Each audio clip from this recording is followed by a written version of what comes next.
રાજકોટ શહેર ભાજપમાં બક્ષીપંચ મોરચાના ઉપપ્રમુખ દિનેશ કણઝારિયાએ આજે પોતાના પદ પરથી રાજીનામું ધરી દીધું છે।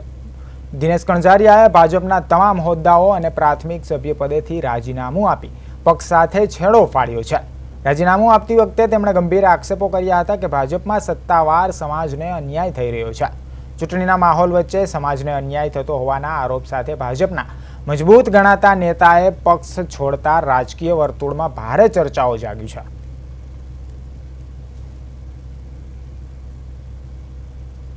અત્યારે હું અમારા પ્રદેશ નેતાને મારે વાત થઈ બધે અને બધાને હું રજૂઆત કરવા પાછો આવ્યો શહેર ભાજપના પ્રમુખને એને મહામંત્રીઓને એને બધાને અમારા મોવડી મંડળના બધા નેતા એને ભાઈ તમે કયો એને ભાઈ નીતિનનું કામ કરવું હોય એ રીતે લોકોની વચ્ચે રહેવાવાળો માણસ સોસાયટીની અંદરથી મને કહેવામાં આવે, અમારા વિસ્તારની અંદરથી કહેવામાં આવે નીતિનભાઈ તમારે લડવું જ જોઈએ, પણ મારે મેં કીધું હું પાર્ટીમાંથી લડીશ અને પાર્ટી મને આપશે ટિકિટ, તો મને ભરોસો।